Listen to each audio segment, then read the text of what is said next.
It was the autumn of 1961, a season heavy with tension and silence. From Washington to Moscow, the air itself seemed to hum with invisible electricity, a pressure felt not on the skin, but somewhere deeper, in the nerves of civilization. The age of ideology had turned into an age of fear. Both superpowers had built enough nuclear weapons to destroy the planet, and both were convinced the other might strike first. Diplomats spoke of peace, generals planned for doomsday.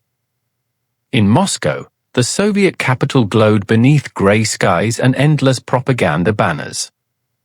Officers in long coats hurried through corridors of the Kremlin, their footsteps echoing like metronomes of a system built on discipline and dread. Within this rigid world, one man carried a secret that would change everything. Colonel Oleg Penkovsky of the GRU, military intelligence, was respected, decorated, and trusted. He had served in the field, briefed generals, and memorized the inner machinery of the Soviet war machine. Yet the closer he stood to power, the more he feared what that power could unleash. The year before, the Soviet Union had tested the Tsar bomber, a weapon of almost mythic size, its fireball stretching for miles, its shockwave circling the earth. The Kremlin celebrated it as proof of Soviet genius. Penkovsky saw it as madness made real. To him, the blast was not victory but prophecy, a vision of the day humanity might erase itself with its own inventions. Beyond the Kremlin walls, the Cold War turned cities into targets. Berlin was sliced in two by barbed wire and concrete. American and Soviet tanks faced each other across a narrow checkpoint, their cannons pointed at history's throat. In Washington, the Pentagon drew maps of annihilation. In Moscow, Khrushchev boasted that his missiles could bury capitalism. Both sides were bluffing and believing the bluff at the same time. Inside this game of illusions, Penkovsky began to question everything. He knew the numbers in those secret reports were exaggerated, the Soviet arsenal was far smaller, its missiles untested, its guidance systems unreliable. The world feared a giant that, in truth, was limping. But fear had its own gravity, and Penkovsky understood that false confidence could trigger a real apocalypse. If one side believed it had to strike first to survive, the other would answer in kind. During a trade delegation to London, he found his chance. Over coffee in a crowded hotel lounge, he passed a folded note to a British contact, a few words offering cooperation with Western intelligence. It was the quietest beginning to one of the most dangerous operations of the century. At first, the CIA and MI6 doubted it. A Soviet colonel volunteering to spy for the West sounded like a trap. But soon, microfilms began arriving, thousands of pages of technical manuals, missile diagrams, and strategy briefings photographed in secret. The documents were genuine. They revealed not only Soviet weaknesses but the exact location, readiness, and structure of its nuclear forces. For the first time, the West could see the truth instead of the myth. In Washington, analysts stared in disbelief. The Soviet Union was not the unstoppable machine they had feared, but a precarious empire built on deception. For President Kennedy and his advisors, this information would later prove vital, giving them the confidence to stand firm when the world came closest to ending. In Moscow, however, Penkovsky's double life deepened. Every coded meeting, every dead drop, every photograph taken beneath dim apartment light brought him closer to discovery. He knew the KGB was always listening, always watching. Still, he believed that what he was doing, risking everything for truth, was the only way to stop his own nation from destroying itself. By the end of 1961, the two superpowers were locked in a silent duel of nerves. Sirens were tested, shelters stocked, and school children taught how to hide from fire that could melt stone.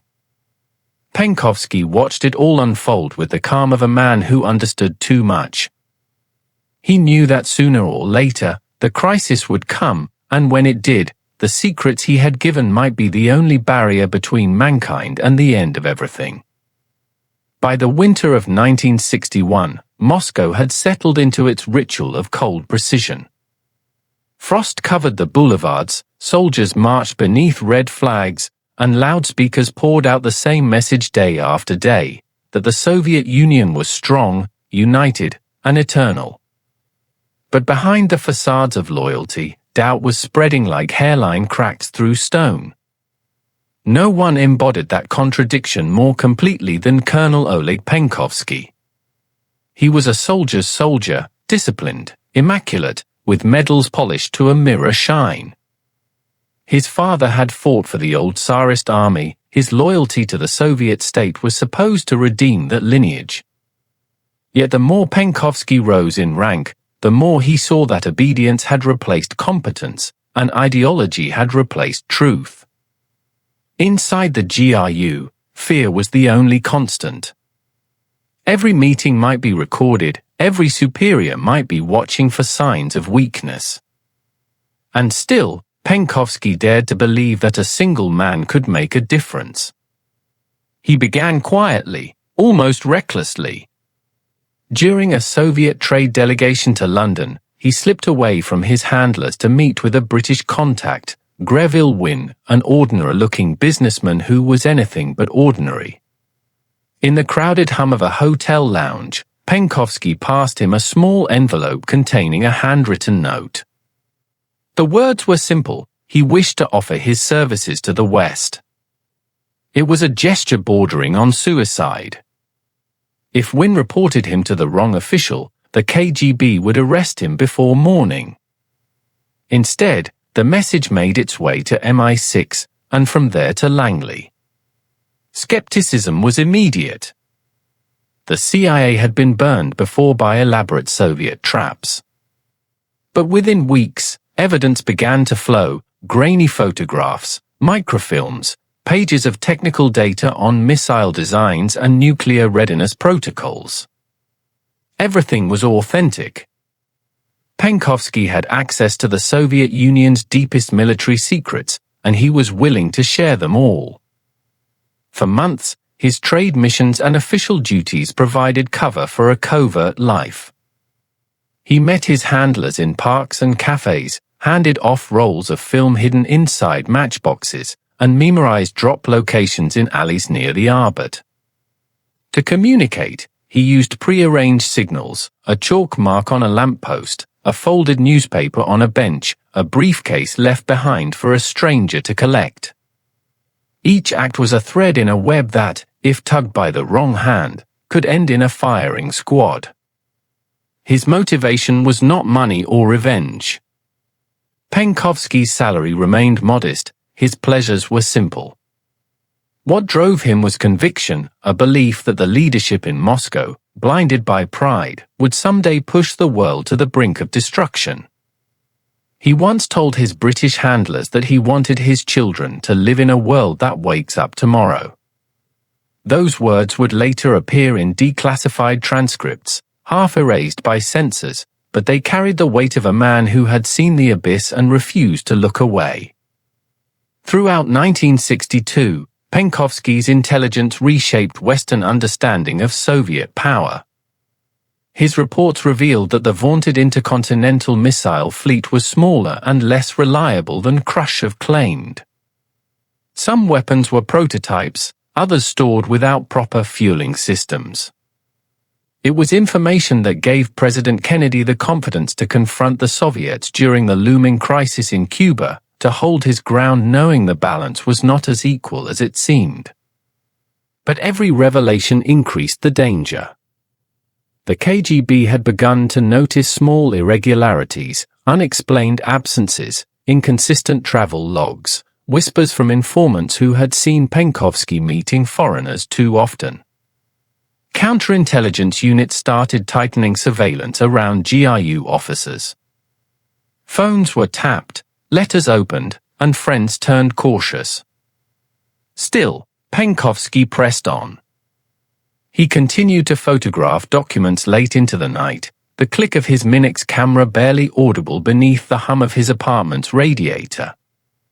Sometimes, he would pause and listen, convinced that footsteps in the stairwell meant discovery. Yet morning always came, and with it another chance to pass a fragment of truth into Western hands. By the summer of 1962, his name was known to only a handful of people in the West, a phantom source whose code name was simply Hero. His information was flowing directly to the White House and Downing Street, shaping strategies at the highest level. But in Moscow, the circle around him was tightening. Suspicion had a scent, and the KGB could smell it. Oleg Penkovsky had chosen a path from which there was no return. In a world where silence was survival, he had spoken. And in doing so, he had lit a fuse that would burn all the way to the Caribbean, where the fate of humanity would soon balance on the edge of a single, terrible choice. London, 1961. A city caught between two worlds, polished civility on the surface, shadows underneath. In quiet Georgian streets near Westminster, diplomats and spies crossed paths daily, exchanging polite smiles that often concealed rival empires. It was here, among the fog and coded courtesies, that Oleg Penkovsky's secret life began to take shape. His liaison, Greville Wynne, seemed an unlikely messenger of history. A British businessman in his 40s, Wynne traded in industrial contracts and whiskey-soaked handshakes, a man accustomed to long flights and longer lunches. But to MI6, he was the perfect courier, expendable, unremarkable, and easily forgotten. Their partnership began with cautious formality, handshakes, small talk, and an understanding that one wrong word could cost them both their lives. In the back rooms of hotels and quiet corners of Hyde Park, Penkovsky passed the West the contents of the Soviet war machine, photographs of missile manuals, targeting charts, and intelligence on launch readiness. Each roll of film captured in the half-light of his Moscow apartment was a blade cutting into the secrecy of his homeland. He handed them to Wynne wrapped in newspaper or hidden inside souvenirs, and Wynne carried them home inside his briefcase, walking past customs officers with a smile that hid a silent prayer. For MI6, this was more than espionage, it was revelation. The information Penkovsky provided painted the first complete picture of the Soviet Union's nuclear capabilities and its weaknesses. Until then, Western analysts had operated in a fog of guesses and propaganda. Now, for the first time, they had clarity. The Soviet arsenal was smaller, its command structure more fragile, and its leadership more desperate than anyone imagined. In Langley and Whitehall, analysts began to whisper the unthinkable, that the great balance of terror might be an illusion. The intelligence reached Washington through a chain of couriers and coded cables, each one stamped with increasing urgency. Inside the CIA's Directorate of Intelligence, one phrase appeared again and again in debriefings, information supplied by O. Those who read it understood the stakes. This O, still nameless to many, was offering not mere secrets but time. Time to prepare, to respond, to prevent disaster when the next confrontation came. Meanwhile, Penkovsky's movements were becoming more dangerous. The KGB's net of surveillance was tightening across Moscow. Foreign embassies were bugged, Western diplomats followed wherever they went. To deliver his reports, Penkovsky resorted to ingenious methods, matchboxes left under park benches, packages exchanged in crowds, documents microfilmed through a lens no bigger than a fingernail. Wynne became both lifeline and liability, a man who carried the truth but could not know how much it weighed. Their meetings took on an air of ritual. A briefcase placed on the floor at a precise angle. A cigarette lit twice before being crushed. Simple gestures that meant, the package is ready. MI6 handlers watched from nearby cafes, their newspapers open, their eyes hidden behind glass. To an outsider, it looked like ordinary business. To those who knew, it was the most dangerous choreography in Europe. Back in Moscow, Penkovsky continued to live his double life. By day, he attended banquets, toasted the party, and spoke with conviction about the glory of the motherland. By night, he worked alone, copying blueprints by lamplight, each page a confession against his country. Sometimes, he would stare at his family's photograph on the desk beside him, his wife, his daughter, and wonder how long the illusion could last. He knew the walls had ears. He knew every knock at the door could be the end. But he kept working. By early 1962, his intelligence had become indispensable. Western governments began to treat it not as a source, but as foundation. When the first reconnaissance flights over Cuba revealed Soviet construction sites, it was Penkovsky's data that allowed analysts to identify them as missile bases. His information turned suspicion into certainty, and certainty into action. Yet even as the West celebrated its invisible ally, danger moved closer. The KGB's counterintelligence unit, Directorate S, had started tracing patterns, British businessmen meeting Soviet officers, unexplained travel, photographs of restricted areas. Names began to surface, and among them was Penkovsky's. He didn't know it yet, but the walls were closing in.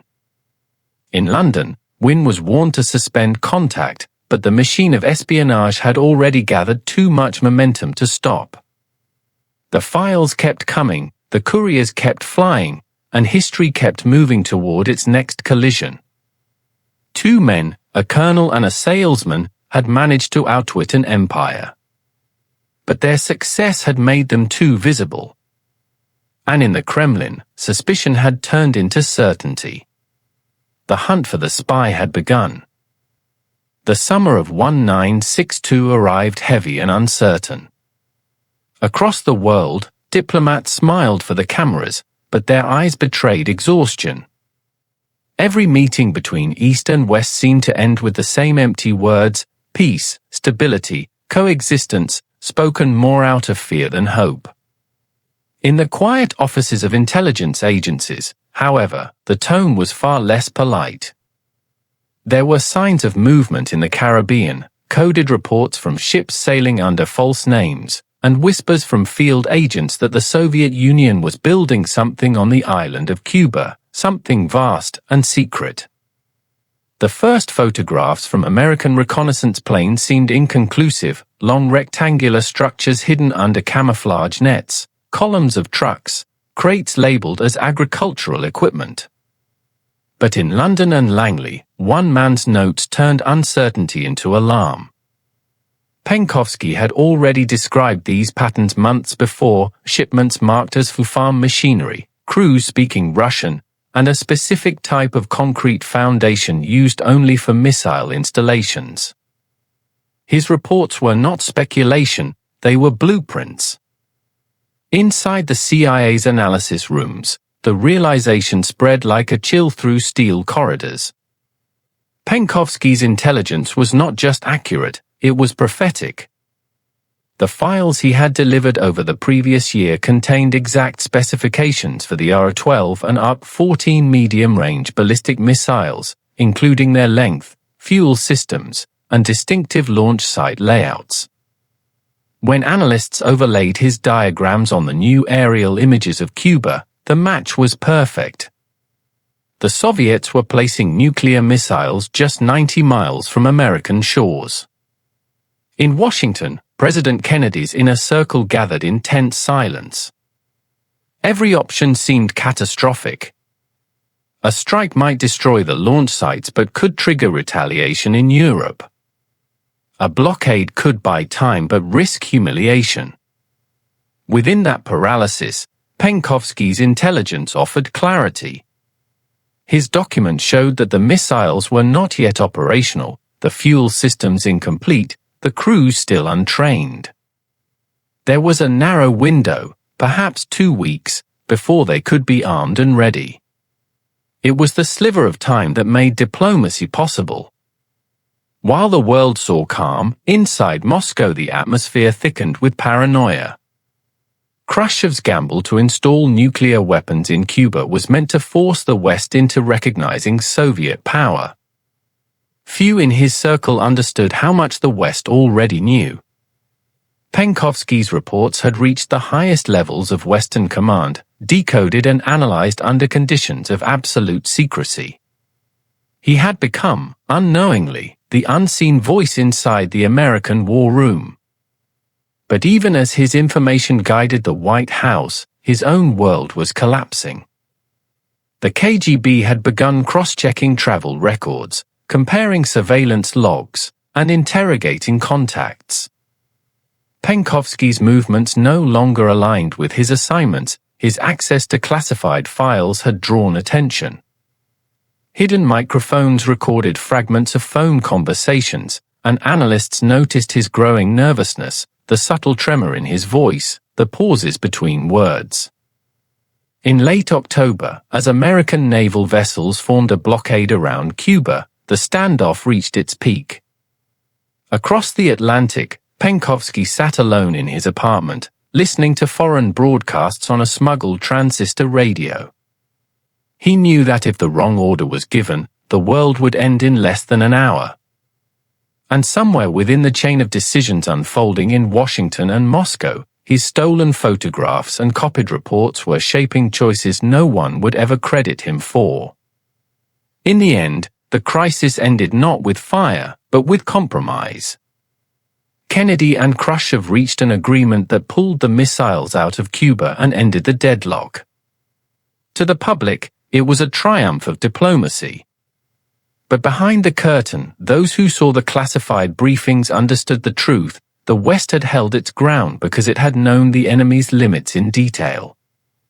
It had known because of one man, now trapped behind the Iron Curtain, waiting for the inevitable knock on his door. For a brief, fragile moment, humanity had stepped back from the edge. But for Oleg Penkovsky, the clock was still ticking, and in Moscow, the hunters were closing in.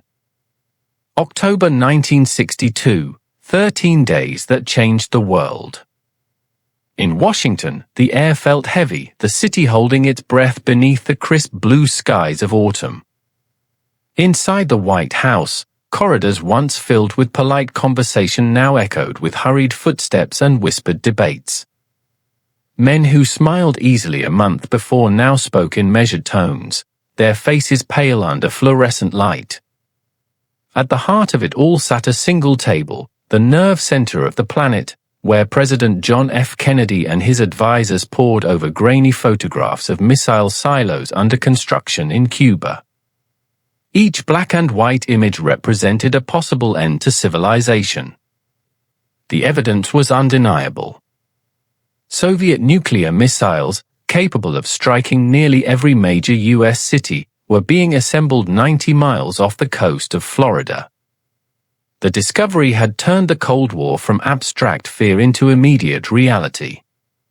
The question was no longer if there would be war, but when. Yet among the documents stacked before the president lay a thin folder stamped Top Secret, GRU Source.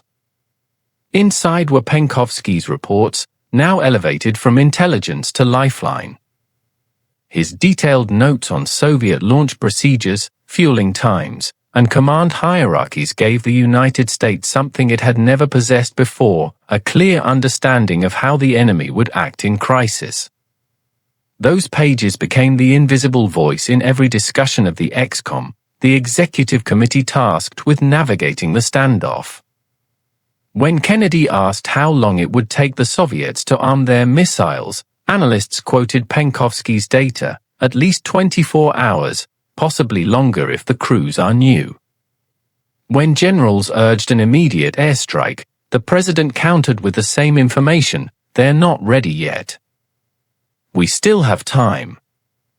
For 13 days, that time was all that separated negotiation from nuclear war. Across the Atlantic, Soviet ships carrying additional missile parts and warheads steamed toward the quarantine line established by the U.S. Navy.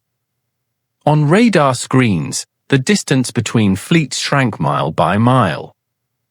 In underground bunkers, crews prepared for orders that might never come. The world's fate now hung on the decisions of two men, Kennedy and Khrushchev, each staring into the abyss through different eyes.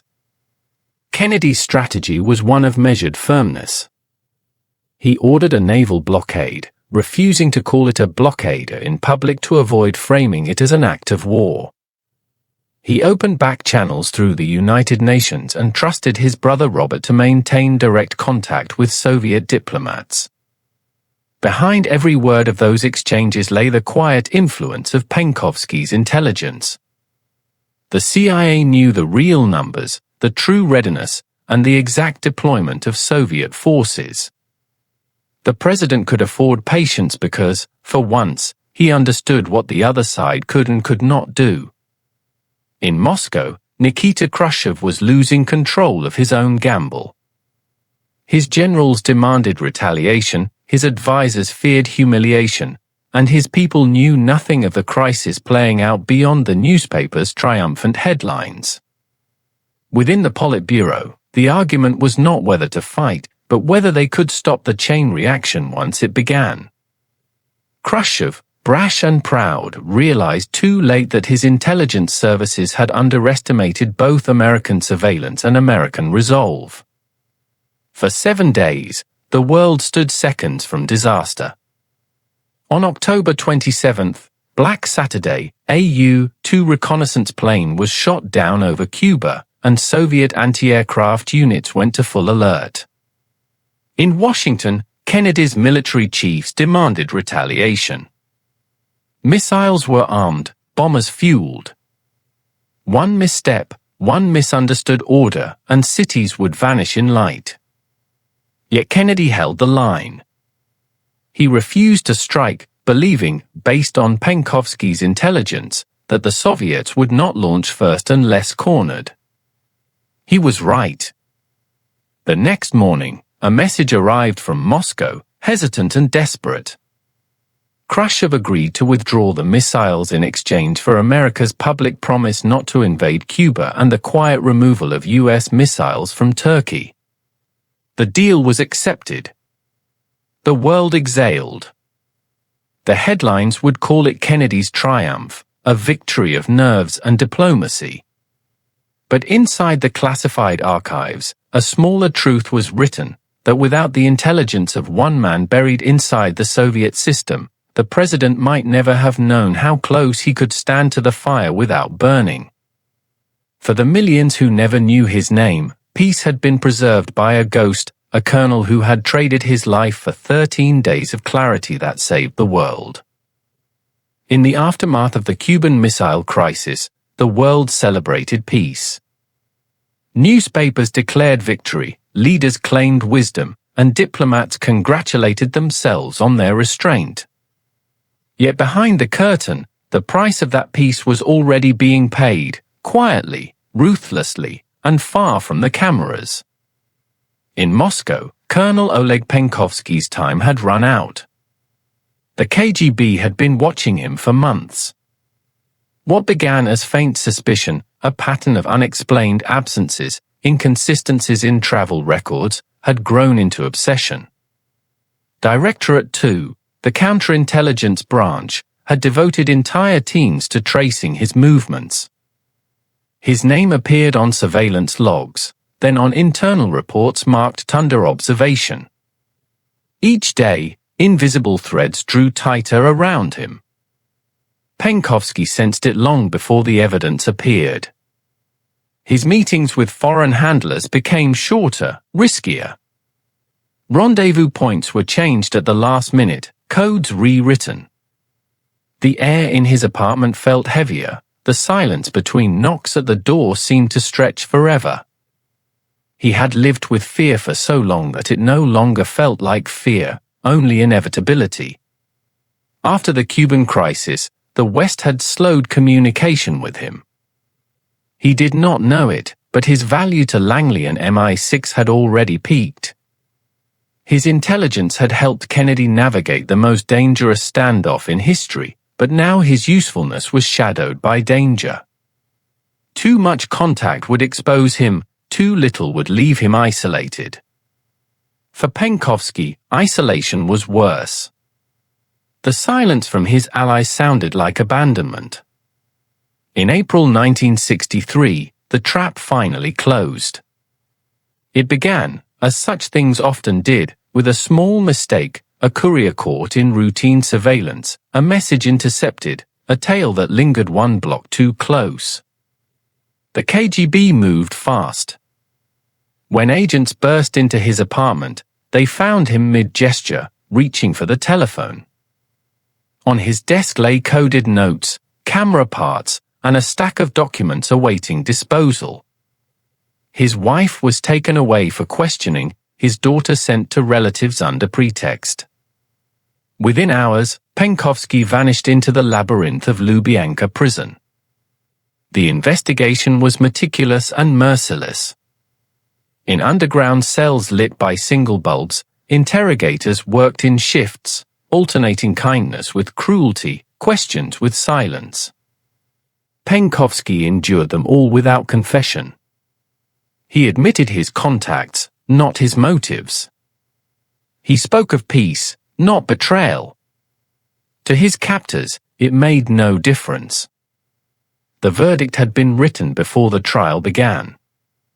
In London, Greville Wynne was also seized during a business trip to Budapest. The KGB wanted a matching face for their show trial, the Western spy to balance the Soviet traitor. Wynne was dragged to Moscow and thrown into the same grey machinery of interrogation. For weeks, neither man knew if the other was alive. Their partnership, once built on trust and precision, now existed only as evidence in the hands of their enemies. In May, word spread quietly through the corridors of the Kremlin: the traitor from the GRU had confessed. Whether the confession was real or forced, no one would ever know. What mattered was the performance. The Soviet Union needed to show strength, to remind the world that betrayal could not go unpunished. The trial was held in secret, its details controlled by the state. Penkovsky appeared behind glass, thinner now, his hair graying, his uniform stripped of insignia. The judges read accusations of espionage and treason, the witnesses repeated rehearsed statements. No one spoke of the information that had averted nuclear war. In the official record, he was not a man who saved millions but one who endangered them. On May 16, 1963, the sentence was delivered. Oleg Penkovsky was found guilty and condemned to death. Accounts of his execution differ, some say he was shot, others that he was poisoned or burned alive in a crematorium chamber as a warning to future traitors. The truth remains buried under Soviet secrecy, as carefully guarded as the secrets he once stole. In the West, his name faded into silence. Wynne was eventually exchanged in a spy swap and returned to Britain, hollow-eyed and aged beyond his years. In Moscow, Penkovsky's family disappeared from public record. His medals were erased from the archives, his photograph quietly removed from official walls. But within the hidden circles of Western intelligence, a single phrase was whispered with reverence: the spy who saved the world. The cell in Lubyanka prison was small enough for a man to touch both walls without stretching. The light never dimmed. Even the silence had a rhythm, the shuffle of boots in the corridor, the click of keys, the soft hum of the ventilation system that never stopped. Oleg Penkovsky had lived under suspicion for years, but here suspicion became air itself. Every breath reminded him that the state he had served so faithfully had already decided his fate. When the interrogations ended, the waiting began. He was allowed paper, but no pen, sleep, but no darkness. Days bled into nights until time itself dissolved. Sometimes, he thought of his daughter, of her laughter echoing through their apartment before the arrests. Sometimes he thought of the men in Washington and London reading his reports, unaware that each page had been bought with what remained of his life. Above ground, the machinery of justice moved with mechanical precision. The Kremlin needed spectacle, not for the world, but for itself. The Cold War had just nearly ended in catastrophe, and someone had to answer for it. Newspapers hinted that a traitor had infiltrated the GRU. State television promised proof of Western espionage. The name Penkovsky began to circulate in whispers, a ghostly syllable that no one dared say too loudly. When the trial was announced, it was presented as an act of cleansing. A traitor unmasked, a tool of capitalist intelligence. Cameras were invited, but the audience was handpicked, party members, officers, loyal journalists. The courtroom was not a place of law, it was theater. The stage was set inside the military collegium, the Soviet Union's highest tribunal for treason. Guards lined the walls, rifles polished to ceremonial shine. In the center, behind glass, sat Penkovsky, thinner, grayer, the gold of his uniform replaced by plain cloth. The prosecutor's voice filled the chamber, reading charges that could have been written before the first gavel struck: espionage, treason, conspiracy, betrayal of the motherland. Evidence was displayed with rehearsed gravity, cameras, microfilm, coded messages, maps. Every item was real, but its meaning had been rewritten. To the state, truth was not what happened, but what could be shown. Greville Wynne, his British contact, appeared beside him, pale, trembling, his eyes darting between guards. The trial lasted 8 days, but the outcome was never in doubt. Soviet justice was not about verdicts, it was about lessons. The lesson here was simple: the West may try to seduce our sons, but the party will always purge its poison. Throughout the proceedings, Penkovsky remained composed. Witnesses claimed he confessed freely, though Western analysts later doubted it. In official transcripts, he declared that he had been led astray by false friends and that he deeply regretted his actions. Whether those words were his or written for him will never be known. What is certain is that he ended his final statement with a sentence so calm that even his accusers hesitated. "I loved my country enough to tell it the truth." That sentence was omitted from the broadcast version aired on Soviet television. Instead, the film showed only a defeated man bowing his head, the narrator's voice explaining that justice had been done. When the verdict came, it was delivered without emotion. Death by shooting. The gavel fell, the audience applauded. Cameras turned away before the guards led him out. No one saw him again. Some said he was executed that same night in the basement of the Lubyanka. Others claimed he was taken to a crematorium and burned alive, a rumor too terrible to confirm, too powerful to silence. Within weeks, his name vanished from public record. His colleagues were reassigned, his files sealed, his portrait removed from GRU archives. To the Soviet state, Oleg Penkovsky had ceased to exist. But outside those walls, in the offices of Langley, in the corridors of MI6, and in the silent gratitude of men who would never meet him, his ghost remained. He had traded his life for knowledge. And though history would bury his name beneath propaganda, the truth he gave would continue to echo, a whisper of conscience from the heart of an empire that could not bear to hear it. History rarely remembers its quiet saviors. It celebrates the speeches, the flags, the treaties signed under bright lights, but forgets the men who acted in silence, unseen, believing that truth itself could be enough to alter the course of destiny. Oleg Penkovsky was one of those men. His name, erased from the records of his homeland, survived only as a footnote in Western files, buried beneath acronyms and code numbers. Yet for a few brief years, he had changed the direction of history more than any general or politician alive at the time. In the months after his execution, the Cold War entered a strange calm.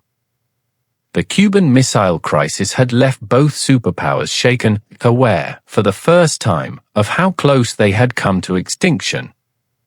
In Washington, President Kennedy spoke of a long twilight struggle, choosing diplomacy over escalation. In Moscow, Nikita Khrushchev quietly dismantled portions of his nuclear arsenal, haunted by the confrontation he had nearly lost. Neither man ever mentioned Penkovsky by name, but both were guided by the shadow of his work. Within intelligence circles, his legacy became legend. At Langley, analysts referred to him simply as the source. His reports were used for years as training material, examples of clarity, precision, and bravery under pressure. At MI6, his code-name hero remained whispered with reverence, though officially never acknowledged. In the offices of those who had once handled his transmissions, the guilt lingered. They had won the information war, but they had lost the man who made it possible. Decades later, when Soviet archives began to open, fragments of his story resurfaced. Redacted trial documents, faded interrogation notes, and confiscated letters revealed a picture far more human than the propaganda allowed. He had not been a fanatic or an adventurer. He had been a patriot, a man who loved his country enough to see its flaws. To the West, he was a hero. To the Soviet Union, a traitor. To history, he was something more complicated, a man who believed that knowledge could save the world from ignorance. The world he left behind continued its long spiral of rivalry and paranoia. New weapons replaced old, and new spies took the same risks in different decades. But something fundamental had shifted. After Penkovsky, the leaders of both sides began to understand that intelligence was not only a tool for victory, but a mirror reflecting their own vulnerability. The brief contact between truth and secrecy that his life embodied changed how nations measured the cost of silence. In the years following the Soviet collapse, Western journalists searched for traces of his grave. None was ever found. His family, long vanished from public life, never spoke on record. In Russia, his name remained taboo. No monument marks his service, no plaque bears his memory.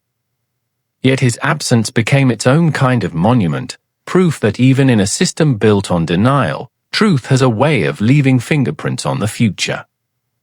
Today, historians can trace a line, thin but unbroken, from his stolen photographs to the decisions made inside the White House during the most dangerous week in human history. That line runs through every moment of hesitation that kept the world intact, every second bought by knowledge rather than fear. Without his courage, the missiles in Cuba might have spoken before the diplomats did. Without his reports, the map of the world might look very different. He never saw the peace he helped preserve. He died believing he had failed, surrounded by enemies, his final words twisted by propaganda. But time has a way of correcting what regimes cannot.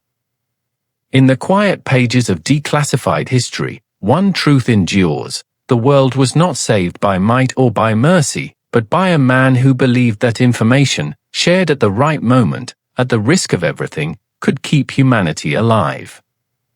And though his name was meant to disappear, it never truly did.